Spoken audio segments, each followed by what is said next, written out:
Hi, guys, and welcome back to another edition of The Kevin Moore Show. Now, on today's show, I'm about to be joined by my guest, Kevin Randle. Now, Kevin is a well known ufologist within the UFO community and is often regarded as one of the experts on the reported crash of a UFO near Roswell, New Mexico in July 1947. Now, he's also a professional best-selling author with over 126 books to his name and has a PhD in psychology and was in the United States Air Force and the National Guard, where he held the rank of Lieutenant Colonel before retiring in 2009. Now, he joins me today to discuss his latest book, The Best of Project Bluebook, and hopefully much more. Kevin Randle, welcome to the show. Well, I've been waiting for weeks and weeks for the opportunity. Oh, come on, Kevin, don't lie. Actually, we were supposed to do this another day, weren't we? But you've been so gracious to take just this moment now at your time just to do this. So I appreciate you doing that for us. Thanks, Kev. Appreciate this. I'm sure the sack of money is in the mail or in It's the post, coming. as you would say. Well, first of all, I'd like to say that this is this your like 126th book or something, or I lost count at 125 and haven't bothered to try to figure it out. It's somewhere over 125, probably around 135, 140, I think, wow. if you count everything. What's kept you doing these books? And also, were you writing these books when you had your previous career as well? Uh, well, I wanted to be a science fiction writer. And sort of started it. Well, actually, a friend of mine, Bob Cornett, I would go to science fiction conventions because editors, book editors, and magazine editors would go to the conventions as well. And we went there to meet the editors, and we actually met a woman trying to set up an agency. And so she signed us up, and she called me one day and said, "Can you write books about the Green Berets in Vietnam?" And I said, "Of course." If she'd called and said, "Can you write books about nurses in hospitals?" I would have said, "Yeah, of course."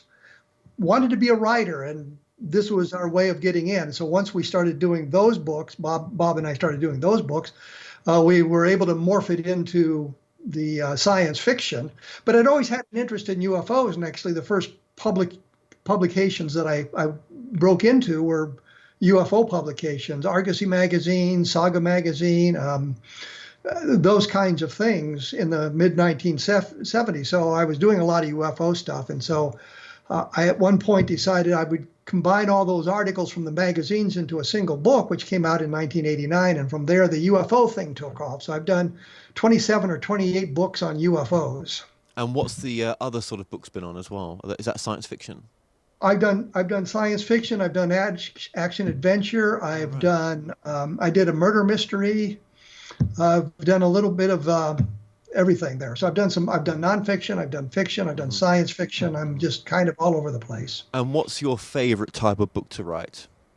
Well, right now UFOs because that's what I'm able to get the publishers interested in.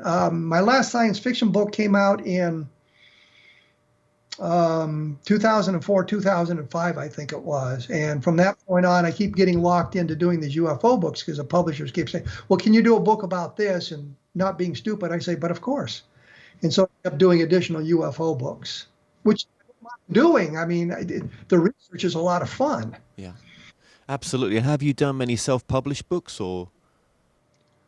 Oh, I've done a couple of those. I don't really count those. I did a science fiction novel called On the Second Tuesday of Next Week, which is a science fiction time travel book where we keep fighting the same battle over and over because both sides have time travel, and they keep going back to the battle and changing things so that they can win it. And they have to figure out a way. Well, how do we stop this insanity? And so that's kind of self-published. You can get it on Amazon. And I did a book on the Titanic I put up on Amazon as well because one of the famous people who was on the Titanic was from here in Cedar Rapids, Iowa. And they had his brother had a big mansion on First Avenue, and he's buried in the crypt in one of the cemeteries here. So I did a book on the Titanic that I did just before the big 100th anniversary.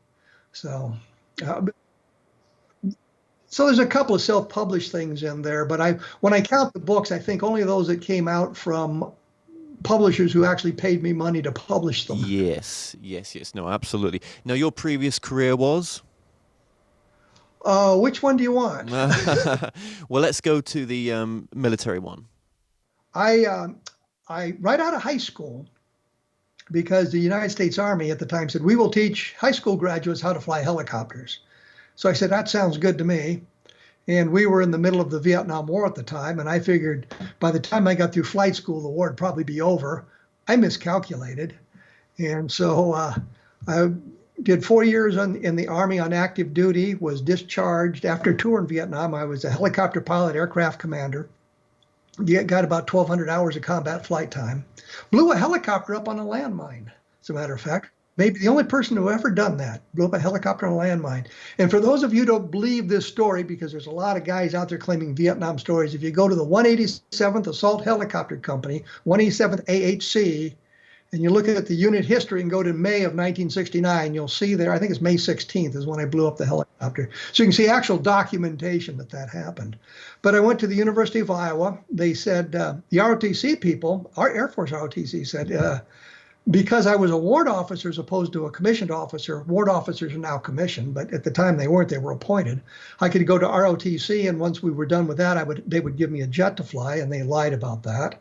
But I did some time in the Air Force on active duty, and the Air Force Reserve, got out of that, and then had a career as a presentations writer at Rockwell International, while I was still writing books all this time as well.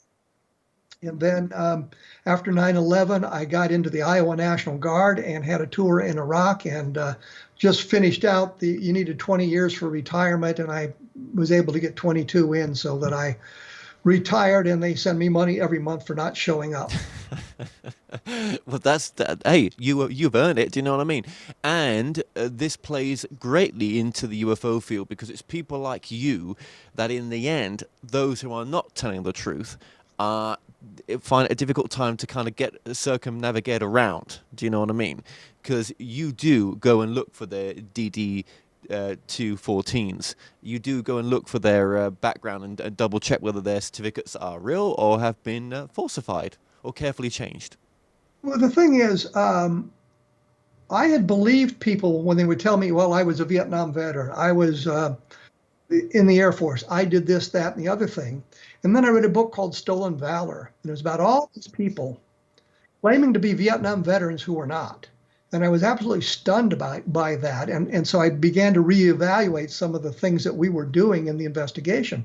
In 2010, 2009, I was doing a book called Crash When UFOs Fall from the Sky.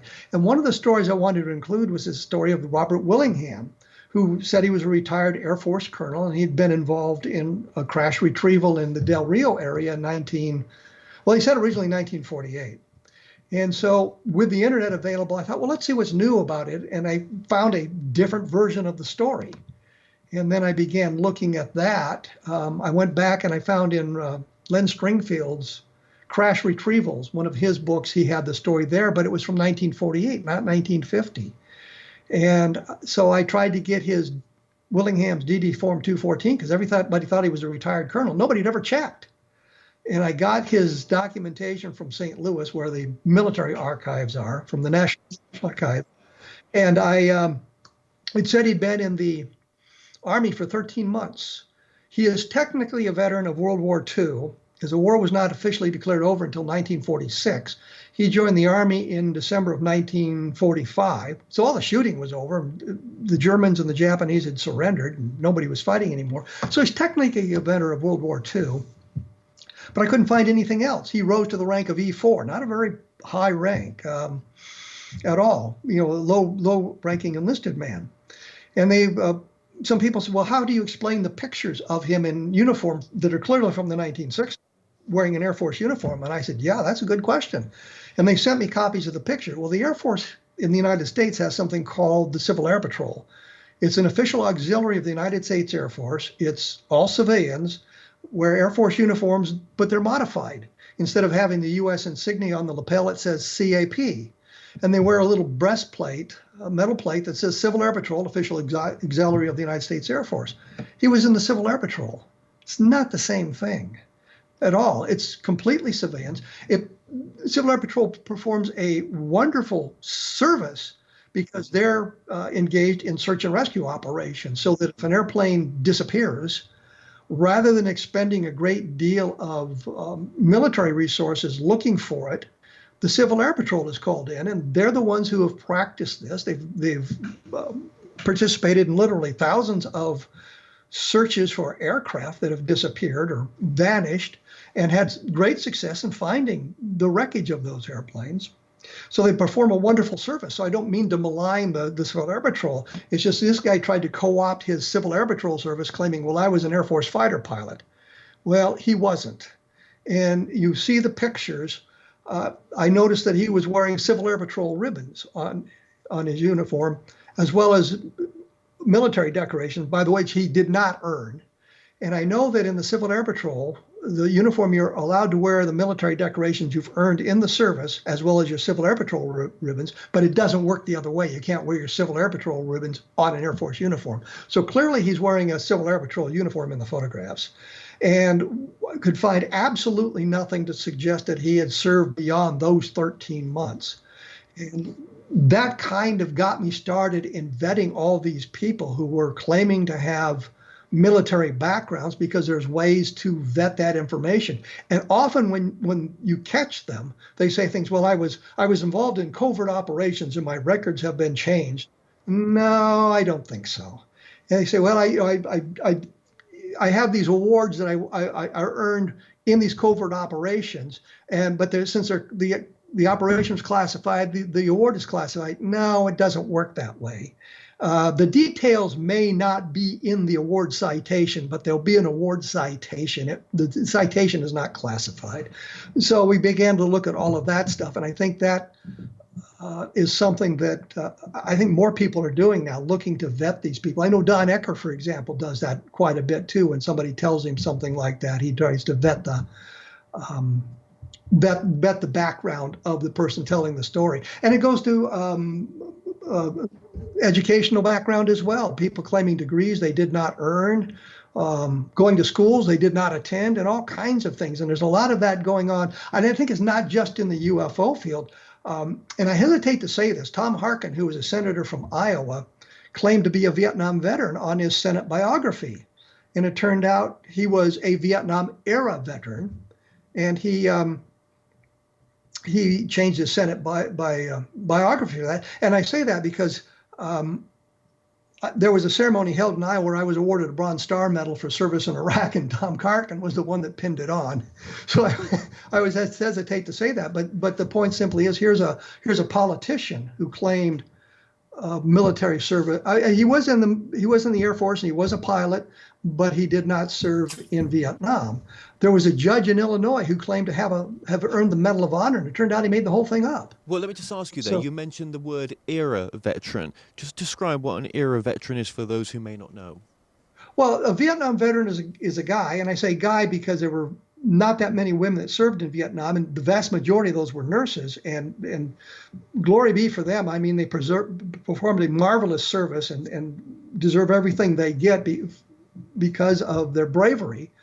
But a Vietnam era veteran is someone who served in the military during the time of the Vietnam War, and that goes from, I think, 1961 through 1975. So if you're in the military between those 2 years, but did not serve in country, as we say, in Vietnam, then you are considered a Vietnam era veteran, as opposed to those of us who were actually in country, served in Vietnam. Okay, but you still would have to go through boot camp for that as well, to be an era veteran. Oh, yeah. What happened is you were, I was going to say drafted, but you could have been enlisted, and the first thing you do is go through basic training, whether it was with the Army, the Marines, the Air Force, or the Navy. You'd go through their basic training. For me, I went through basic training, and then my advanced school, my AIT, Advanced Individual Training, was flight school. Went to flight school. Others went to 8 more weeks of infantry training, or they went to clerk typist school, or to cook school, or whatever school they had to go to. That was their next step. And then if they did not serve in Vietnam, they would go serve their 2 years if they were drafted, 3 years if they volunteered, in an assignment somewhere else. Might have gone to Korea, might have gone to Germany, might have stayed in the United States the whole time. I had a number of friends who were in the military in that era who did not go outside the United States for their military service. So that would be a Vietnam era. But you had the same training. You were doing the same thing. You were on active duty with the military. But you would have had to. You couldn't have just gone to military training school. I mean, military training school would still have been equal to boot camp. But is that right? Have I got the two different? Because some people say, "Oh, I went to military training school," but that seems different to boot camp. Well, once again, I went in as an enlisted man, so I had to go through basic training through boot camp. I'm not sure what they did. Well, if you were an officer and you went through ROTC, what happened? You got your commission that way, but you spent 5 weeks on a military installation in some capacity serving there, but it wasn't the same as going through the boot camp that we did. All the Army guys I know that went through boot camp, all the guys that I know that went through flight school with me, all had gone through boot camp. So we had basic infantry training prior to getting to flight school. If you were National Guard, for example, or Army Reserve, you still went to boot camp. You still went to basic training, and then you would be released back to your unit to do whatever they wanted you to do. Right, right. So even if you were going to train as an officer at ROTC, I think you said the words were there, you would still, yeah. What would be the sort of age for that? Could you have joined up at 17, 18, or would you have had to been a bit older to do that? I joined up. Technically, I was 18. Well, technically I was 17 because I was in high school, and then we graduated, and I had my birthday, and like 3 weeks after my 18th birthday, I was in the Army. I was the youngest helicopter pilot in our unit. I was 19 years old as a helicopter pilot in Vietnam. So most military units, I shouldn't say units, most of the military branches had a way of joining at 17. If you were in high school, you would join up with a commitment to go on active duty once you had graduated from high school, that sort of thing. So there were guys who were 17 years old, they could join, and I guess you could join the military as well at 17 and go on active duty immediately with your parents' permission. But you wouldn't have ended up in a combat arena until after you were 18, no matter how you sliced it. So sure. And even if you didn't go all the way through with the ROTC training, even if you went through as well, you still would have some records. There would still be some records of you somewhere, wouldn't there, to show that. When you go into ROTC, and I didn't know this because it would have really annoyed me had I known it at the time.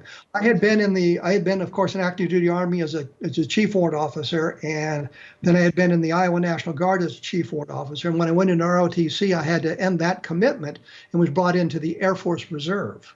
What I didn't know is they brought me into the Air Force Reserve as an E3, and I was really annoyed about that when I found out. But it was after I'd already graduated and I'd been commissioned, so it was too late to bitch about it. But the thing was, so you were in my case, I would have been in the Air Force Reserve for that period of time of being in ROTC. So yes, there's a record that you had gone through the training. Yes, there was records of all of that. So to get those records, is that like applying for a DD-214, or just how would you apply to find those records? Well, right now, what we have to do, because of identity theft, they used to give you an awful lot of stuff. And now they have a form they fill out, and it tells you the things that are considered public record. And so you get usually a one-page sheet back, and it tells you your dates of service, highest rank you've attained, the military schools you've attended, any awards and decorations you have earned. And sometimes all of that stuff isn't complete because I know when I used to check how well they were doing by going after my own records to see what I'd get in return and see what was missing from it. So sometimes the records are incomplete, and you have to be very careful with that. But there are other ways. There are other things. With Willingham, for example, I got the records from St. Louis, but I also know there was an Air Reserve Personnel Center, Air Reserve Personnel Center in Denver, Colorado. And you could get additional information from there. And I went to them to see what I could learn about Willingham, and there was nothing there. Yet he had a document supposedly issued by them. And so what that told us was he had forged the document. So there's ways of verifying all of that. But if you had military service in some capacity, whether it was National Guard, whether it was Army or military reserve, Army, or Air Force, or Naval Reserve, Marine Reserve, those records exist and they would be in the same place and those things would be noted. And you can see it gives you the dates of the service and it gives you the kind of discharge that they had and that sort of thing. And so it's been reduced quite a bit, but you can at least verify that. There's other ways of finding out information as well to make sure that you've got the proper information. But if somebody tells you, well, my records have disappeared, and the other big thing they use is there was a fire in St. Louis in 1973 that destroyed a big section of but there were additional records and the records could be reconstructed. And Willingham saying, well, my records burned up in St. Louis. And the answer is no, they didn't. Because I got them. So, and let me just say this as well. No records means someone's lying. There's other ways to do it. If there are other sources of records as well. So the units sometimes have records that you can go through and look at. There's the VA has records and things like that. So you can check all of those sources to see. And then the other thing is, if you were to challenge my military career, I can show you my flight records from Vietnam to show all of that. I've got travel vouchers from when if you go somewhere, you have to go on a travel voucher. I've got travel vouchers of that. I've got Australian money from when I did R&R in Australia. I mean, somebody who's been in the military can provide you with all kinds of records because you're told at the very beginning of your military service, hang on to these records in case something happens and your records disappear, you're able to reconstruct them. So when they say, well, my records disappeared, I don't have anything. Well, I think one guy's excuse was, well, my wife got mad and she burned all that stuff. I'm thinking, yeah, I'm buying that. But, well, there's other things too. There's, and I found this, you go to the Pentagon, there's records of all military citations and general orders. So you can find the general orders. And I found the general order. Our unit had been given a presidential unit citation. And I didn't know what it was for, and I spent a number of literally hours and hours looking for it until I typed in 187th AHC and was able to bring it up immediately and found out what we'd got the presidential unit citation for. So you can, if you've got the general order number, you can check that. You can check. There's all kinds of ways of checking somebody's records, not just through St. Louis, and verify their military service. And a lot of times people don't bother with that for some reason. They want to believe the story, so they go ahead and sort of ignore the red flag. Yes. Yeah. Well, just one more word for this is called sheep dipping, I think, where people come and say, I've been sheep dipped. And again, what's that mean? Well, it means that their records have been either altered so it doesn't reflect the service they claim, or that they have been the records have disappeared. And oftentimes when they show you the records they have, if they have records, you can see that they've been altered and they don't match anything else. And there's the things they say about why the records would have been altered are just absolutely preposterous. And the best example, as I said, was claiming a citation and say, well, the mission was classified and therefore the citation is classified. And that's just not true. It would say in the citation, Joey Blowy is awarded the Silver Star for a classified mission that took place on. And so that would be there. But there's all these sources you can go to. And I hesitate to say it, but they used to publish the record of all the officers serving on active duty.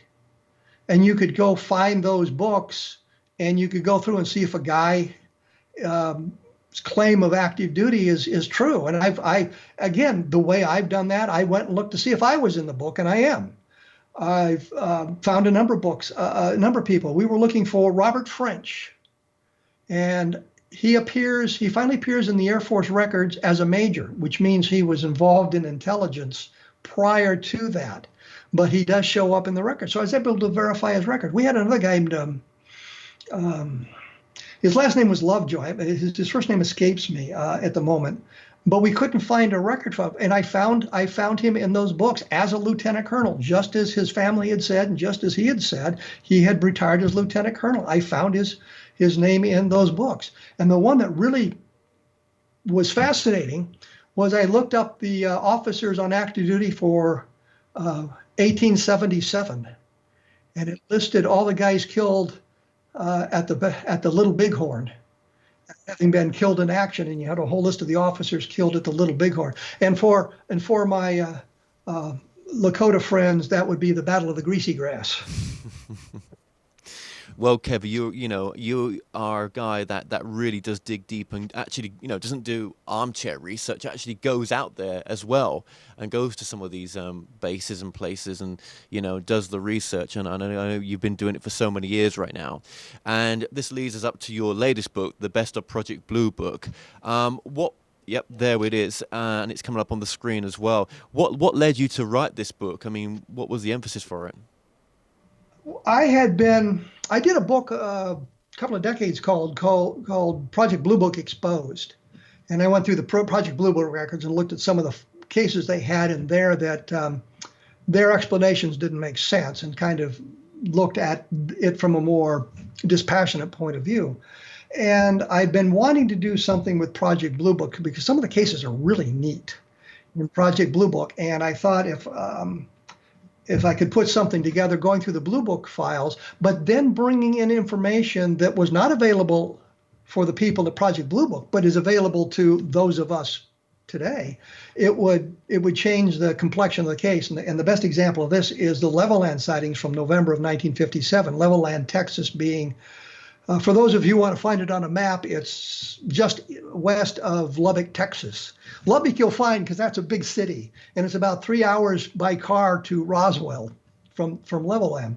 But here was a series of sightings that took place over a period of several hours where people reported that their car engines were stalled, their headlights were dim, the radios were filled with static by close approach of this object. And people I think in the Bluebook files, there's people listed at 13 separate locations having these sorts of experiences, calling in independently to the sheriff's office or the police department in Levelland, and the sheriff going out and looking for the object. And in the Project Bluebook files, for example, it says, well, the sheriff never got closer to it than 900 yards or something like that. I mean, a long ways away, and he just saw a streak of light. Don Burlinson, who actually lives in Roswell, was doing some additional work on this 20 years ago and found the family of the sheriff and talked to them about it. And well, they were saying, no, he got a lot closer and he saw the object, and he took his daughter out. The sheriff took his daughter out to this area on a ranch not that far from Levelland where there was a big circular burned area in the ground. Well, there's nothing about that in the Bluebook files. And so we could look at that stuff. So they said, well, the sheriff got a lot closer to it. I found a newspaper article then that was published in 1957, so it's a contemporary source, where the sheriff is interviewed by that reporter and is talking about the red object he saw that had a definite circular shape to it, an oval shape to it, and that he'd gotten much closer. Well, the Air Force investigators could have found that particular information from the newspaper article that I found, but they didn't get the information from the sheriff's family because the sheriff had been asked not to talk about it. So he had kind of put the kibosh on everybody talking about it. He'd passed away before Don Burlinson talked to him. But I was able to bring that information in and then corroborate it in another fashion and go out to the actual locations, because now we had a good idea of where the actual sightings took place scattered around Levelland, and take some photographs of those as they look today. And you can see what the area looks like. Why it's called Levelland? Because it's basically like the tabletop. It's level. So, but I could bring those sorts of things in, and the Air Force was also inhibited by the tone of the investigations. They wanted to explain UFO sightings. By the time Levelland took place, their job was to explain sightings, not to investigate them, but to explain them, which is a whole different thing. And you go through the Air Force regulations and they say, if the sighting is unidentified, the locals who are investigating the case are required to tell media who may contact them, you need to contact the Pentagon Office of Information for additional information about what's going on. If it's a case that's been easily identified, you've got a plausible explanation. Whether you can tell the police everything you want to know, so you can see that kind of thing going on.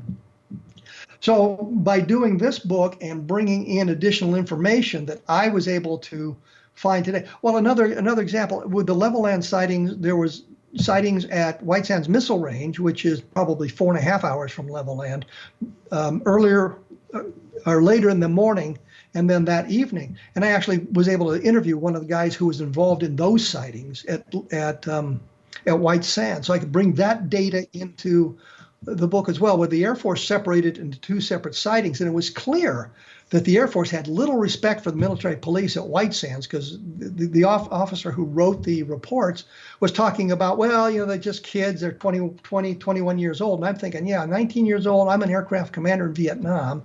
These guys are older than I am. I think they'd be a little bit more reliable, and they're responsible for guarding a military installation where classified experimentation is going on. Our rocket research was going on at White Sands at the time. So, I mean, they weren't just kids making up a story. They were qualified military policemen doing their duty, and the Air Force just kind of wrote it off that way.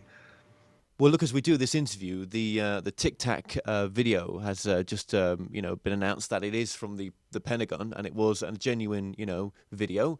What hope does that give you? When they first talked about it, I thought, well, this seems to suggest that disclosure is coming, because we've now learned about another classified investigation of UFOs. We had been told, well, there's nothing classified in the UFO files, blah, blah, blah, all these lies. They said when Project Bluebook ended, they weren't investigating UFOs. And then we learned about Project Moondust, which was an investigation of UFOs.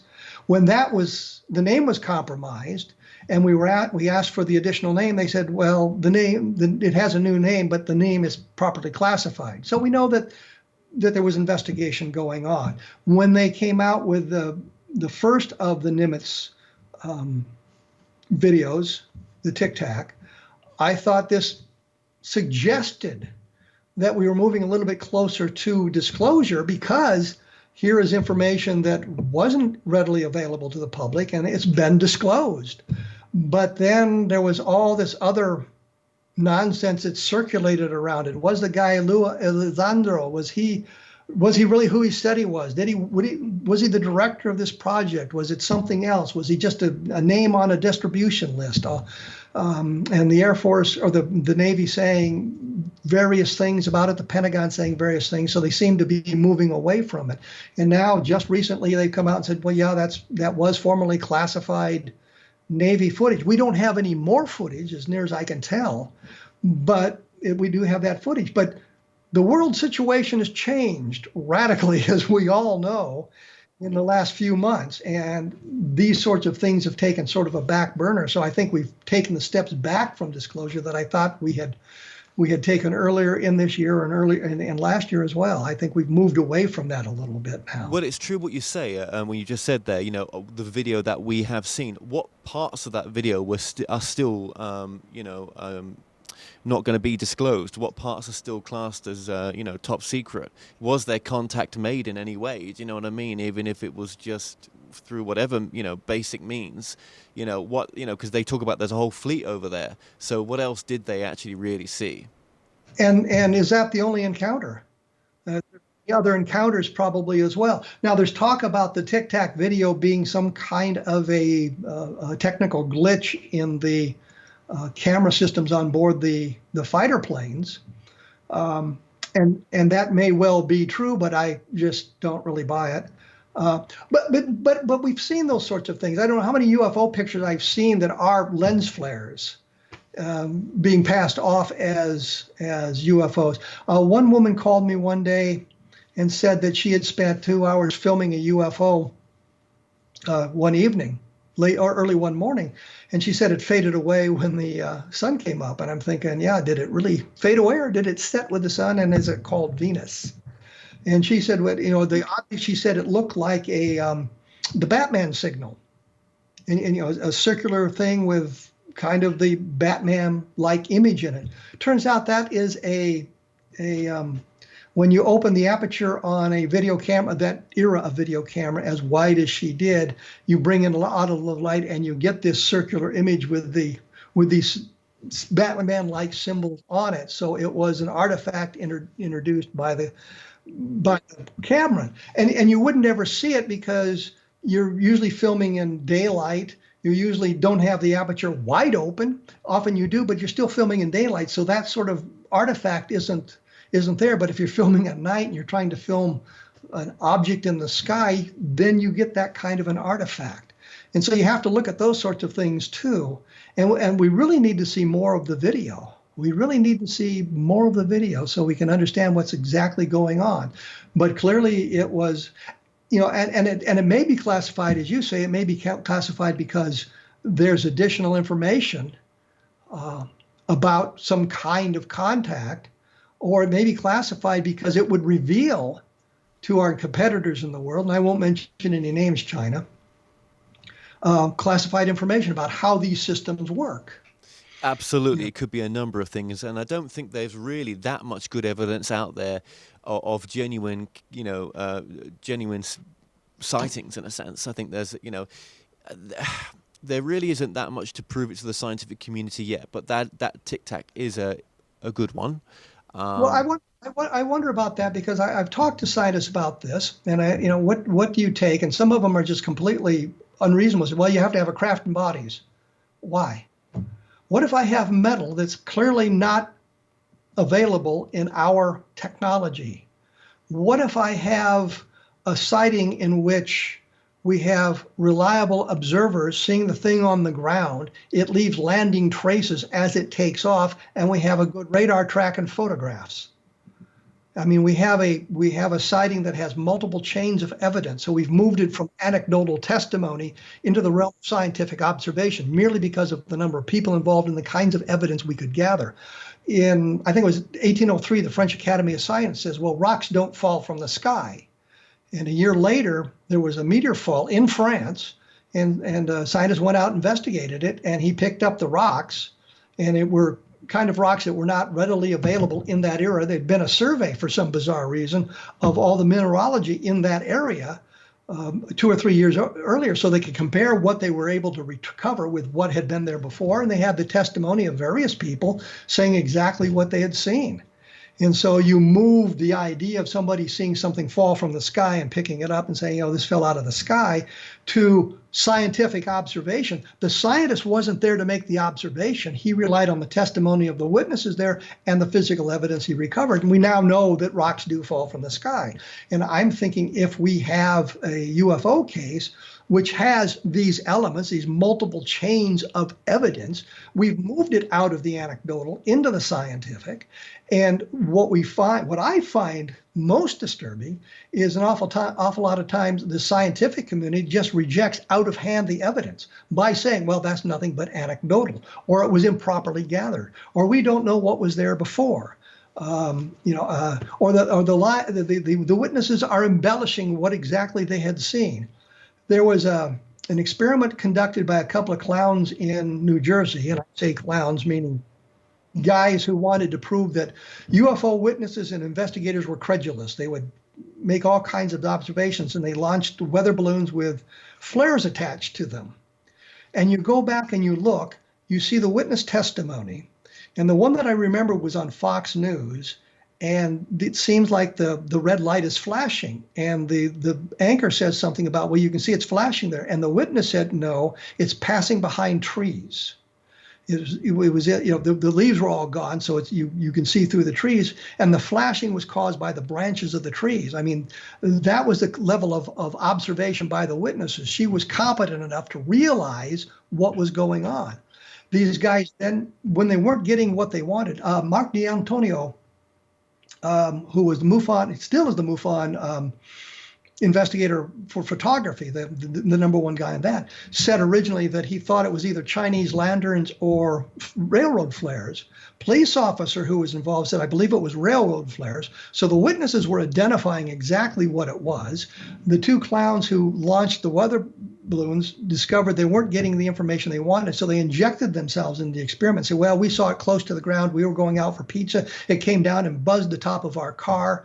They went to car dealership, and we're talking to the people there, and you would hear the witnesses there explaining what they had seen, and their questions leading them somewhere else, trying to get them to say things they didn't. And the most egregious example was a reporter talking to a little girl with a lollipop, and she says to her, "Do you believe in aliens?"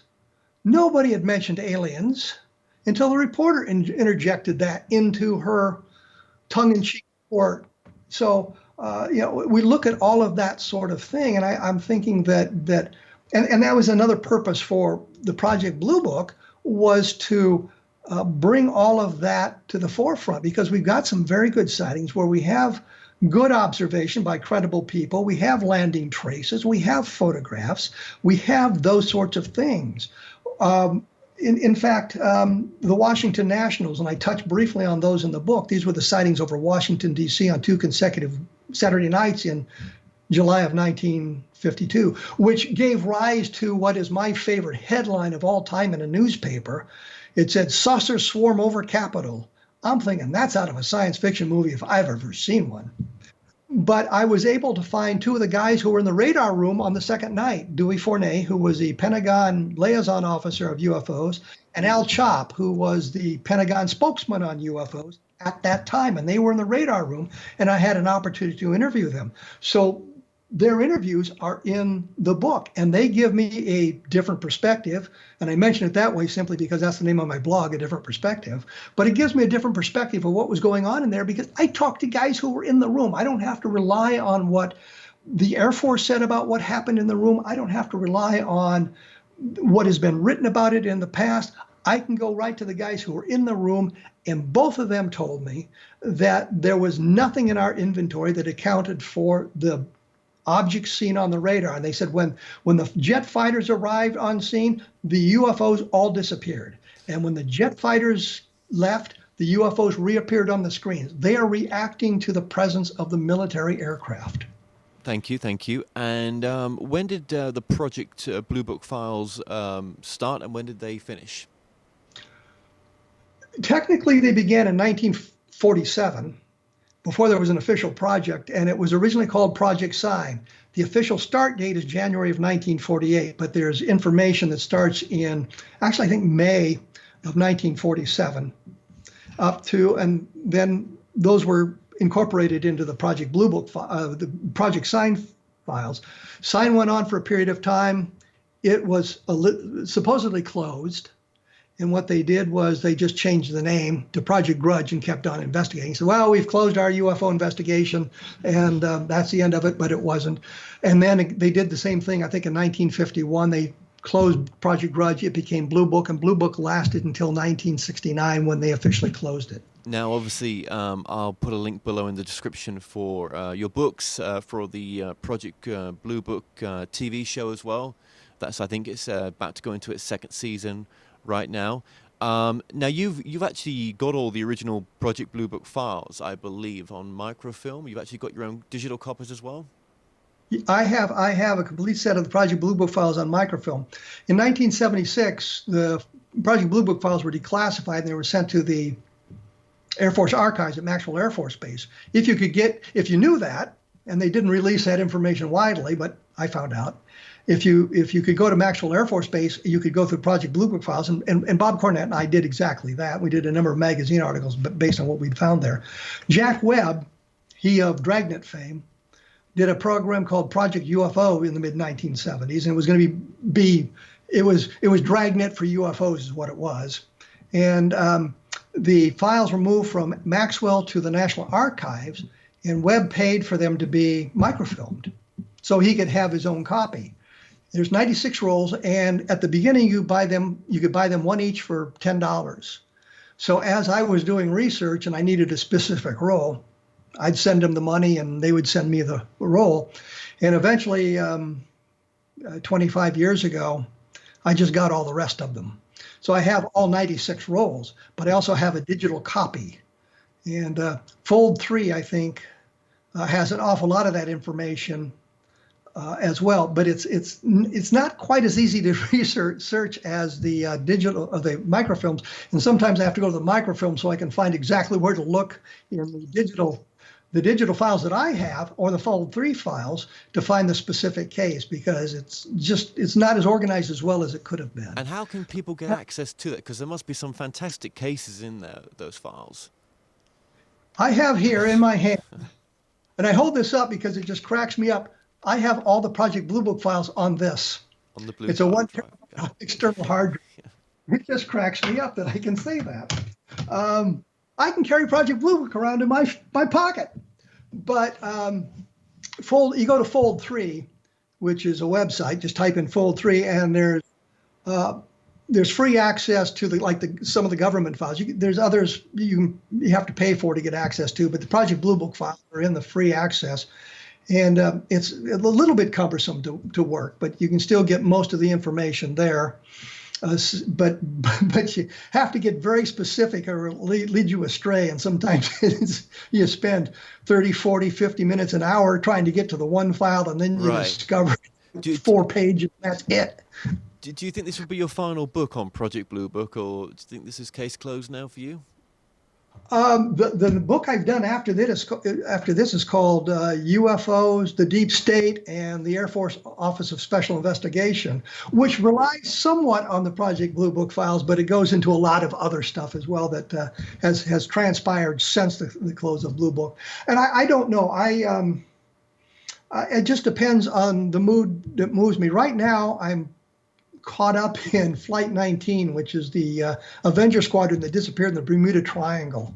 And somebody sent me a link the other day that showed a grave marker for one of the people that was on Flight 19 at Arlington National Cemetery. And I'm going, well, that doesn't make sense. But it turns out I queried Arlington, and they were very, very, very cordial about that. It says, yes, there's any number of markers where there's no body in the grave, and it's sailors lost at sea, or military personnel who were lost in combat and the bodies weren't recovered, or veterans who donated their bodies to science, so they get a marker, but there's no body in the grave, and there's a whole section of Arlington with that. And there's another guy who was on the Martin Mariner that took off for the search that disappeared as well, and he's got a marker there as well. So it's not that unusual, but I spent the last few days researching that because it just kind of why would there be a marker there? Well, now I know. Well, one question I wanted to ask you as well is obviously the Project Bluebook covers Roswell. And I know that Roswell was something that you looked into for a long time. What's your take in 2020 right now on Roswell and some of the people who came forward in Roswell to say that they were there that actually turned out to be quite different? The first thing you have to remember is there's nothing in Project Bluebook about Roswell. It's not there. No, the only thing I've ever found, and it's in another case, there's a newspaper clipping in with the case. It's a 4-paragraph news clipping, and the 3rd paragraph says the officers at Roswell received a blistering rebuke for announcing they had a flying saucer. It's the only thing I found in Project Bluebook about the Roswell case, and you would think it would be there, but it's not. If you'd asked me 20 years ago what I thought of Roswell, I'd say absolutely, no question about it. Since that time, we've seen some of the key witnesses, some of the important witnesses, were making the stories up, interjecting themselves into the stories. It's not nearly as robust as it was. But the problem is we've eliminated all the terrestrial explanations. There is no terrestrial explanation that accounts for the debris that was found that we know of. And I need to qualify it that way, that we know of. There may be something that's still hidden that we don't know about that would explain the whole thing. I can't conceive of what it was because we're talking about something that was nearly 3/4 of a century ago. What would be classified from that era that we can't know about now?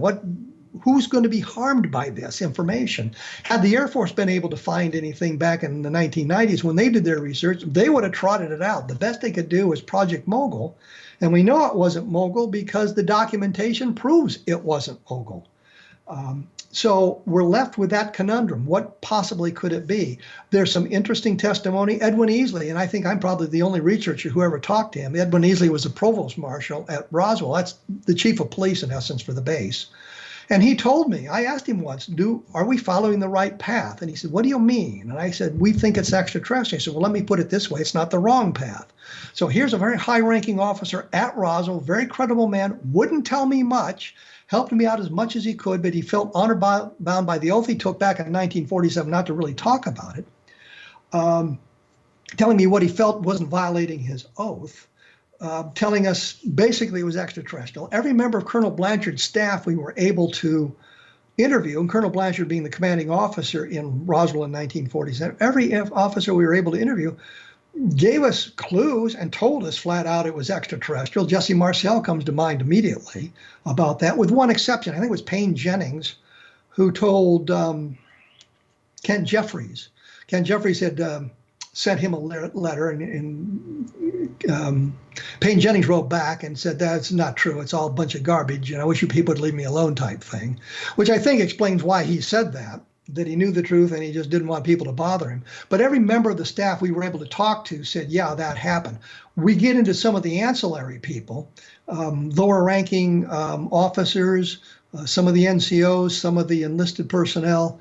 They're making up their involvement. Some of them are just mistaken. There was a guy, and his name escapes me, who claims that he was a maintenance man in Roswell in 1947. He had a line badge, which meant he was authorized to go on the flight line.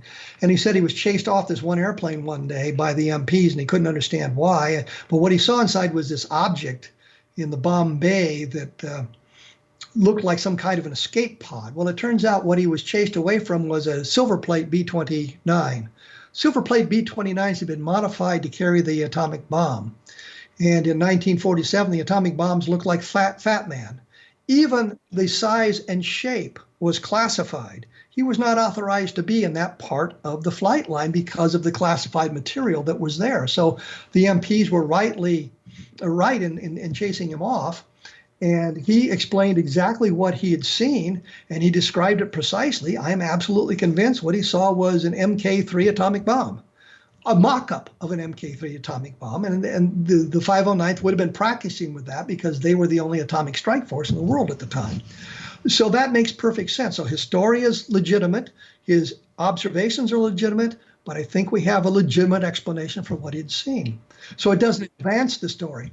Others do. Frankie Rowe, the fireman's daughter, told the story of what she had seen, how she'd been involved, what her father told her about seeing the craft and the bodies.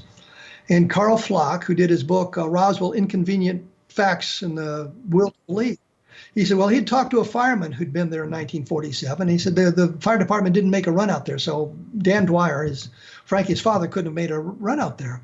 I called the guy and talked to him, and he told me the same thing that he told Carl Flock. But I asked an additional question. I said, did you know Dan Dwyer? He said, oh, yeah, Dan went out there. I said, what? He said, Dan took his private car and went out there. A colonel from the base had come by and told us not to go out there because they would handle it. Their fire department would handle it. So we didn't go out there. I always wondered why it's always a colonel. It's never a captain, never a major. It's always a colonel. But clearly an officer from the base had come out there and told him not to go out, and that Dan Dwyer had driven out in his private car. So Carl reported exactly what he'd been told. He did not ask the follow-up question. I asked a follow-up question and found out that Dan Dwyer went out there. So there became another credible source, albeit a second-hand source, although Frankie Rowe talked about having seen some of the metallic debris. So in that respect, she was a first-hand witness. So there's some very good Roswell stuff out there and some very credible witnesses, but the case isn't as robust as it had been. Some of the great witnesses through the body turned out not to be telling us the truth. Yeah, I mean, I know I've interviewed Don Schmidt before, a lovely guy, right? I mean, I've not interviewed him for a long time. I don't know what his take would be on Roswell right now, whether it would sort of coincide with what you're saying or not. Or I think Don, and I talked to him just a couple of weeks ago. I think he is much more confident in the extraterrestrial explanation than I am. I merely say it's not as robust as it was. I would like to see a little bit more. I think Don is completely convinced. Tom Carey, who Don works with quite a bit on this, he's absolutely convinced. And so, it's just that sort of thing. I did ask I'm sorry, I asked Don on my radio program about Glenn Dennis, the Roswell mortician. And he seems to have backed off from the credibility of Don about that bit of testimony. I got an email from Tom after the program aired that he'd listened to it, and he will be on the program in a couple of weeks explaining his take on Glenn Dennis and the missing nurse. So we'll get the other side of the coin. I'm convinced Glenn Dennis made the whole thing up. He's not involved. I think the story of the coffins, I don't think the call came to him. I think it came to somebody else. I don't think they asked for child-side coffins. They asked for hermetically sealable coffins so they could preserve the thing, and they didn't need child-sized coffins. Any coffin would have done. And so I think the child-sized coffins came in later, but I don't think Glenn Dennis was involved. I think somebody else at the Ballard Funeral Home was involved. And Glenn Dennis heard the story from them. What's your radio show, and how can people catch you on that? It's called Cleverly, A Different Perspective, just like my blog. It's on the X Zone Broadcast Network, so you go to xzbn.net, and they have a whole list of the hosts of programs on the network, and you just click on mine, and you can listen to it. I put you'll probably be mad at me for saying this. I put up on my blog now, as soon as a day or two after recording the program, it airs on Saturday night. We record on Wednesday afternoons. I put up a briefing on it and a link to it, and now I'm able to get the links without the commercials in it. So you can link to it, and you don't have to sit through all the commercial. Although you can kind of zip through them anyway. But, yeah. Well, they're there to pay the bills, I guess, aren't they? Do you know what I mean? To make it fun. Yeah. It's called A Different Perspective, and it's on the X Zone Broadcast Network. And links are on my blog every Thursday or Friday. A link to the new show is on the blog. Okay, wonderful, wonderful. Now I know there's so much more we could have talked about, right? You are a man with so much knowledge and years worth of research into this field. My final question is, up to this day, 2020, with lockdown on and everything else, what does it mean that there are these objects, unidentified objects out there? What's it mean for the nature of our, of reality? What's it mean to our day-to-day living in the sense, or what does the whole phenomena mean to you now? That's a whole bunch of questions. I think to the average person who is sitting at home wishing I could go to the mall or to the movie or something, I think it doesn't really mean, it won't change anything if they suddenly learn that there are alien visitation. I don't think it's going to matter to them one way or another. We look at it and say, well, it's been 75 years, for God's sakes. If they're going to invade, they would have done it by now. If there was any kind of danger, we would have been exposed to it by now. All it does is open it up. For me, what it does is suggest that interstellar flight is possible. And that means we can travel through portions of the galaxy. We can see other planets. Well, we can see them now, I guess. But we could visit other planets. We could travel through space. We could learn about other civilizations, other peoples, other sentient beings who maybe face some of the same trials and tribulations that we have on Earth, and learn their solutions that may help us find solutions for our problems. But it's just, for me, I would be in the capability of knowing that we could travel interstellar distances. But I think from the whole, it's not dangerous. It's nothing that we need to worry about. And I think for the average person, it's going to be, well, that's nice, because we've been exposed to this for literally decades, from Star Trek to Star Wars to Earth versus the Flying Saucers. We've been exposed to all this. So if suddenly it's the government says, yeah, they're here, I think the answer is going to be, yeah, I know that. What else is new? Well, yeah, but, I mean, we do live within this type of research that you've been doing. I mean, there is a lot of disinformation, misinformation. There's a lot of people that are claiming to have the insider information and everything else, and it's all bogus. It's all just, nonsense. I try to distill that from my work. And when I did like UFOs in the Deep State, that was the one thing the publisher wanted me to do something about the secret space program. Well, yeah, there was. But there was a secret space program, and they were training astronauts at Vandenberg Air Force Base. And then after, I don't remember, the Challenger, I think it was, they abandoned the program as being too dangerous. There have been secret launches of spacecraft in to orbit the Earth, black projects that go on. So there is a secret space program. It's not us sending people to live on Mars and that kind of nonsense, but there is a secret space program going on, and it's been verified. And there's a budget to continue with some of that sort of thing. But you have to look at it and say, this is credible. This makes sense. This is a plan for when we have the technical capability to get to Mars. This is us being involved in a war on Mars with other aliens is complete and total nonsense. So, okay then, so how would you sum up the genuine secret space program just in a sort of elevator pitch? I mean, what would it be? It's just basically what you'd expect the U.S. government to be doing and what we have the capability to do. It all relates to what we've done in the past and the fact that we've not had a manned project beyond the moon. But, we've got the Voyager just left the solar system after nearly 50 years of travel, and that sort of thing. But the secret space program is what you would expect us to do with the technology we have today. So we may be putting people into orbit, putting satellites into orbit, making sure HBO stays on the air so we could see the end of Game of Thrones. Oh, wait, we already saw that. But that sort of thing, the things you'd expect, and spy satellites, that sort of thing, I think is a secret space program. Okay. Your website, Kevin, is? www.kevinrandle.blogspot.com. Kevin Randle, one word, all lowercase, .blogspot.com. Go to a different, or just type in a different perspective. It usually comes up that way. The radio program is a different perspective. You can link to it through the blog. Scroll down. You'll find the people who I've interviewed since the beginning of the program, or go to xzbn.net, and that'll give you a whole list of the programs as well. Wonderful. Okay. Project Bluebook, Project Bluebook, the best of Project Bluebook. Excellent. Well, we're linking that on the screen, and your book's been coming up as well. And I'd just like to say, Kevin Randle, just thank you so much for joining us. I appreciate the opportunity, and I'm glad we were able to make the connection, and I'll cross you off my calendar for Thursday.